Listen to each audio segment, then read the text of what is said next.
फार पुढे पाहू नये आणि मागचं पुन्हा रंगू नये, हे मी शिकायला लागले.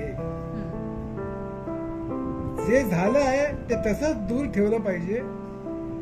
बरोबर वागण्यात त्याच्या छटा उगाच फिकट होत जातो. इतकं अप्रतिम आहे, अप्रतिम आहे. पण कोणालाही माहिती नाही.